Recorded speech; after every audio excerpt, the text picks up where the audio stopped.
Hello everyone, आज के इस वीडियो में हम बात करने वाले हैं कि हम बायोलॉजी में 360 आउट ऑफ 360 स्कोर कैसे करें नीट 2025 में। तो यहाँ पर आपको कोई स्टेप्स हम आपको फॉलो करने के बताएंगे और उन स्टेप्स से आपका स्कोर 360 आउट ऑफ 360 मतलब फुल स्कोर आ सकता है बायोलॉजी में। तो चलिए स्टार्ट करते हैं। तो इसके लिए 7 स्टेप है जो आपको फॉलो करने हैं और उन 7 स्टेप्स की मदद से आपका स्कोर 360 आउट ऑफ 360 आ सकता है। तो एंड तक बने रहेगा और सभी प्रकार के स्टूडेंट को ये यूजफुल रहेगा और ये कंप्लीट रोड मैप है। अगर आप इसको फॉलो कर देते हैं तो आपके 360 आउट ऑफ 360 आएंगे ही। तो सबसे पहला स्टेप है कि रीड ओनली एनसीईआरटी। तो ये तो मतलब सब लोगों को पता ही होता है कि ये तो सब बोलते ही है कि एनसीईआरटी पढ़ो एनसीईआरटी पढ़ो। तो इसमें नया क्या है? तो आपको ओनली एनसीईआरटी पढ़नी है। जो पुराने पेपर का ट्रेंड हुआ है अभी तक का, तो उसमें एनसीईआरटी के बाहर का कोई भी सवाल नहीं आया है और अगर आया है तो वो भी एनसीईआरटी के क्वेश्चन मतलब एनसीईआरटी की इन्फॉर्मेशन से वो क्वेश्चन करेक्ट हो रहा है अभी तक। तो आप ऐसा मत सोचो कि क्वेश्चन एनसीईआरटी से नहीं आएगा। पूरा का पूरा पेपर एनसीईआरटी से ही आएगा। 90 के 90 क्वेश्चन ही एनसीईआरटी से ही आते हैं। एनसीईआरटी को पढ़ना कैसे है? तो पहले लेक्चर्स देखना है, उसके बाद एनसीईआरटी पढ़नी है। मतलब कैसे लेक्चर्स को आप मतलब जो आप 12th क्लास के स्टूडेंट है या फिर ड्रॉपर है तो वन शॉट लेक्चर आप प्रीफर कर सकते हैं। वन शॉट में कंप्लीट इन्फॉर्मेशन होती है। और अगर आपको बेसिक से जानना है तो मतलब जो क्लासेस होती है या फिर जो कोचिंग के होते हैं वहाँ पर आप जा सकते हैं और one shot lecture is enough और सब का सब यूट्यूब पे ही है। तो वन शॉट लेक्चर देखिए आप, उसके बाद एनसीईआरटी पढ़ें। ओके। दूसरा स्टेप है कि मेक नोट्स।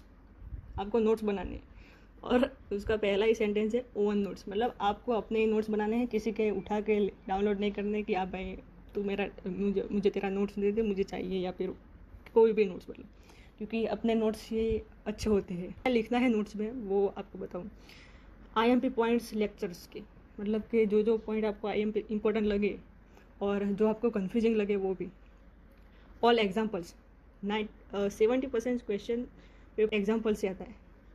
तो जो भी एग्जाम्पल आपको लिखाया गया जाए एनसीईआरटी में या फिर लेक्चर्स में, उनको आप नोट्स में लिखना है।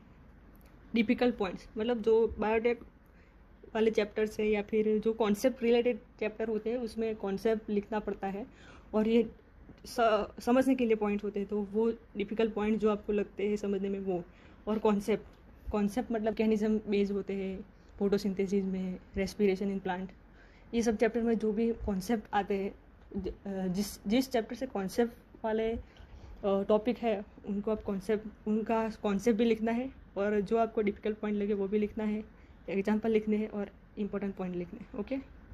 तीसरा स्टेप है कि क्वेश्चन प्रैक्टिस। अब क्वेश्चन प्रैक्टिस कैसे करना है? तो कोई भी एनसीईआरटी बेस्ड बुक हो जो जिनके क्वेश्चन एनसीईआरटी के रिलेटेड ही हो, मतलब एनसीईआरटी के बाहर से मत ना पूछता हो ऐसा बुक, इसकी लिंक आपको डिस्क्रिप्शन बॉक्स में मिल जाएगी। वहाँ से आप मतलब परचेज़ करना चाहे तो कर सकते हैं और आपको क्वेश्चन प्रैक्टिस करनी होगी। तो क्वेश्चन प्रैक्टिस करते हुए आपको क्या पता चलेगा? तो आपको आपके स्ट्रॉन्ग एरियाज़ और वीक एरियाज़ बायोलॉजी में क्या है वो आपको पता चलेगी। एग्जाम्पल में है कि बायोलॉजिकल क्लासिफिकेशन को क्या मैं क्वेश्चन करने बैठूँ तो मेरे स्ट्रॉन्ग एरिया मुझे पता चलेगा कि भाई किंगडम मोनेरा प्रोटिस्टा मुझे अच्छी तरह से आता है, लेकिन मेरे वीक एरिया ये है कि फंजाई के एग्जाम्पल और फंजाई के रिप्रोडक्शन स्ट्रक्चर मुझे याद नहीं रहे या फिर उस टाइप के क्वेश्चन में ही मेरे ज़्यादा गलत हुए हैं। तो इस तरह से मुझे पता चल सकता है कि मेरे स्ट्रॉन्ग एरिया और वीक एरिया कहाँ है। फिर PYQ previous year question most IMP है बायोलॉजी के लिए, रिपीट ही होते हैं, मतलब 15 से 20 क्वेश्चन तो मतलब एज इट इज़, और बाकी के तो आपको दिख जाएंगे जब आप PIQ करेंगे। तो कितने साल के करने हैं? 15 से 10 साल के करने हैं। और उससे ज़्यादा के करेंगे तो मतलब अभी एनसीईआरटी चेंज हो गई है तो मतलब आपको ज़्यादा मतलब डिफ़िकल्टी हो गई कि भाई ये क्वेश्चन कहाँ से आ गया। और इसको टेस्ट के जैसे करना है, ऐसा नहीं कि क्वेश्चन पढ़ा फिर आंसर देख लिया, ऐसा नहीं। आपको टेस्ट देता हो, आप जब वो चैप्टर कंप्लीट करें और उसके बाद PYQ लगाने बैठे तो एज अ टेस्ट आपको PYQ लगाने। इससे आपको क्या पता चलेगा? दो बातें पता चलेगी कि आपको पता चलेगा कि किस टॉपिक से क्वेश्चन आते हैं, ज़्यादा क्वेश्चन आते हैं, या फिर मतलब जो टॉपिक आपको एनसीईआरटी दिखने लगेगी आप जब PYQ का टेस्ट लगा दोगे तब कि हाँ भाई यहाँ से क्वेश्चन आया था। और दूसरी बात यह है कि आपको लैंग्वेज पता चलेगी। अब के बार के पेपर में ये ऐसा ट्रेंड है कि क्वेश्चन तो इजी आते हैं लेकिन वो जो दिखता है मतलब वो जैसे फॉर्मेट अब आ रहा है क्वेश्चन का कि बहुत ही लेंथी पेपर हो रहा है बायोलॉजी का। तो आपको उसकी लैंग्वेज समझनी होगी। तो ये PYQ को टेस्ट जैसे देकर आप लैंग्वेज उसकी पता कर सकते हैं कि हाँ ऐसे लैंग्वेज में आपको पेपर मिल सकता है। 5वां स्टेप है टेस्ट। सिलेक्शन इस बात का बेस है कि आपने कितने टेस्ट दिए। ये तो मतलब हर सब्जेक्ट के लिए यही है कि आप जितने ज़्यादा टेस्ट देंगे उतने ज़्यादा आपको पता चलेगा कि हाँ इस तरह से क्वेश्चन अटेम्प्ट करे जाते हैं, इतना समय लगता है, प्रैक्टिस पड़ती है। तो मतलब आपको रियल पेपर में उतना मतलब ज़्यादा वो हाउ कैसे मैं करूँगा, क्या रहेगा, वो सब नहीं रहेगा। तो इस टेस्ट देने के बाद 2 टाइप के स्टूडेंट हो गए कि जिनके 240 to 280 मार्क्स आते हैं, मतलब इन एवरेज की 300 से कम ही रहे।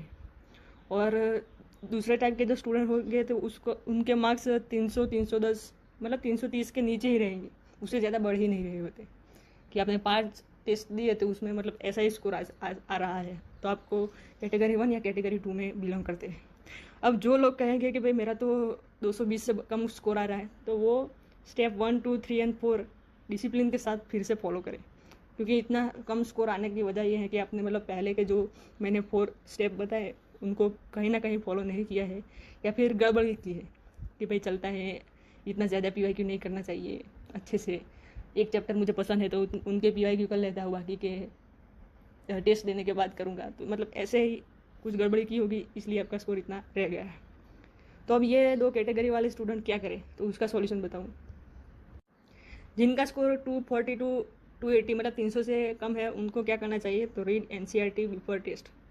अब NCERT तो पढ़ना ही है, टेस्ट देने जाओ या फिर आप 300 मार्क्स आए या फिर 280 मार्क्स। लेकिन ये क्यों, ये उनके लिए कि आपके वीक टॉपिक्स पढ़ने हैं, खास जो आप भूल जाते हैं वो भी एरिया पढ़ने हैं। मतलब आप सबको पता ही होता है कि भाई मुझे ये चैप्टर में ये नहीं आता है, मतलब मॉर्फोलॉजी इन फ्लावरिंग प्लांट्स में सबको ऐसा ही लगता है कि भाई सब एग्जाम्पल आते ही होंगे। अच्छा, देखते वक्त तो ऐसा ही लगता है कि भाई हाँ याद है, लेकिन आप लिख कर भी देखो तो मतलब जो आप भूल रहे हैं वो भी आप एक बार देख लीजिए। और फोकस ऑन कॉन्सेप्ट। 280 मतलब 300 से कम स्कोर रह जाने का एक मतलब ये भी है कि मतलब आपके कॉन्सेप्ट क्लियर नहीं है। जो भी कॉन्सेप्चुअल क्वेश्चन आते हैं वो आपके गलत होते ही होंगे, इसलिए आपके मार्क्स 300 से कम है। Do PYQ thoroughly. आपने PYQ भी अच्छी तरह से करने चाहिए, क्योंकि PYQ से आपको मोस्ट ऑफ आइडिया लग ही जाता है कि इस तरह से क्वेश्चन आता है, और इस तरह से उसे सोच कर आपको क्वेश्चन सोल्व करना है। तो आपको ट्रेंड भी अच्छी तरह से पता चल जाएगा। तो ये सब कीजिए और आपके मार्क्स फिर 300 से आगे बढ़ने लगेंगे। अब बात करते हैं कि जिनके 330 से कम रह जाते हैं, कितनी भी मेहनत कर लीजिए लेकिन 300 से मतलब 330 से आगे बढ़ ही नहीं रहे, 360 या फिर 340 तो दिख ही नहीं रही है। तो उनको क्वेश्चन पहले अच्छी तरह से पढ़ना है। मतलब आप जल्दबाजी में या फिर कुछ भी मतलब यहाँ पर नोट लिखा हो, इनकरेक्ट लिखा हो, वो आप अच्छी तरह से देखते नहीं हैं और आपके क्वेश्चन गलत हो जाते हैं। इन स्टूडेंट का सबसे मेन प्रॉब्लम ये है कि मतलब अटैम्प्ट तो अच्छी तरह से कर देते हैं, लेकिन बाद में पता चलता है कि ये नहीं, ये सोचना था और नोट नहीं दिखा मुझे, तो इनकरेक्ट नहीं दिखा, एनी टू, ऐसे सब मतलब बहुत सारी चीज़ें जो जल्दबाजी में हमें नहीं दिखती और इस तरह से हमारे कॉन्सेप्ट अरे क्वेश्चन गलत होते हैं। तो ये नहीं करना। और खास ध्यान रखना है असरेशन एंड रीजन टाइप के क्वेश्चन में, कि अच्छी तरीके से और जो भी ऑप्शन वाले क्वेश्चन है, मतलब कि भाई एक क्वेश्चन दिया गया है, उनके 5-6 सेंटेंस दिए हैं और फिर नीचे ऑप्शन दिया है कि इनमें से ये सारे करेक्ट और ये सारे इनकरेक्ट, या फिर मतलब कोई भी टाइप का क्वेश्चन, तो उसमें सारे के सारे ऑप्शन पढ़ने हैं। सारे के सारे ऑप्शन पढ़ने के बाद ही आप डिसाइड करें कि भाई हाँ यही करेक्ट ऑप्शन होगा, तो ये करें। और कंफ्यूज क्वेश्चन को आप नोट डाउन करें। ऐसा कोई भी क्वेश्चन नहीं होता कि भाई हाँ सब क्वेश्चन आते ही होते हैं कि जब आप पेपर देकर आए तो आपको लगता है कि एक या 2 क्वेश्चन में आपको डाउट हो कि भाई ये करेक्ट होगा या फिर इनकरेक्ट होगा। तो जो कंफ्यूज हो गए हैं आप जिस क्वेश्चन में, भले ही आपका जो तुक्का लग गया हो या फिर आपने आधा सोचकर भी आंसर दिया हो आपका सही हो गया हो, लेकिन फिर भी आप उस क्वेश्चन को नोट डाउन करें और याद रखें कि भाई हाँ ये ऐसा क्वेश्चन था और उसको इस तरह से सोल्व करना था। तो इन स्टेप की मदद से आपका स्कोर 340 360 तक जाएगा ही जाएगा। 6th स्टेप है कि मेक शॉर्ट नोट्स। अब भाई नोट्स तो बनाए और शॉर्ट नोट ये क्या है, इसमें शॉर्ट कॉन्सेप्ट लिखने हैं, एग्जाम्पल लिखने हैं। एग्जाम्पल वो कि भाई आप भूल जाते हैं बार बार, या फिर मतलब कंप्लीट एग्जाम्पल लिखने में तो कहूँ तो, क्योंकि एग्जाम्पल से बहुत सारे क्वेश्चन आते हैं और एग्जाम्पल जो चार्ट्स दिए जाते हैं, डायग्राम, वो तो NCERT के पढ़ के जाओ, क्योंकि उससे 70% क्वेश्चन आते ही है। तो example important from test PYQ in lecture. जो भी टेस्ट दिया उसमें आपको इम्पोर्टेंट क्या लगता है कि भाई हाँ ये क्वेश्चन बहुत ही अच्छा था, इससे बहुत सारे क्वेश्चन या फिर जो भी कॉन्सेप्ट वो मिक्स थे, तो वो क्वेश्चन PYQ में आपको कोई क्वेश्चन अच्छा लगा हो, इम्पोर्टेंट लगा हो। फिर लेक्चर्स में जो आपको समझ में ना आया हो या फिर जिसको रिवाइज करना हो ज़्यादा से ज़्यादा, वो लिखना है। मिस्टेक्स कौन सी, जब आप टेस्ट देने बैठे हो तब आपने जो भी मिस्टेक किए हो जिस क्वेश्चन में, वो लिखनी है। PYQ में जब आप PYQ एज अ टेस्ट देते थे तब जो मिस्टेक हुई थी वो लिखनी है। वो एक शॉर्ट में ही लिखनी है, ऐसा नहीं कि भैया पूरा नीट एंड क्लीन लिख दिया है कि भैया ये क्वेश्चन है, उसके 4 ऑप्शन दे दिए और फिर सोचने लगे कि भैया ऐसे ऐसे सोचा जाता है। इतना ज़्यादा नहीं, मतलब शॉर्ट एंड सिंपल में ही आपको लिखना है, इसलिए तो इसका नाम शॉर्ट नोट्स है। Revision biology is volatile subject, मतलब आप 2 महीने भी छोड़ दो तो ये आपको कुछ भी याद नहीं आएगा कि आप बायोलॉजी पढ़े भी थे।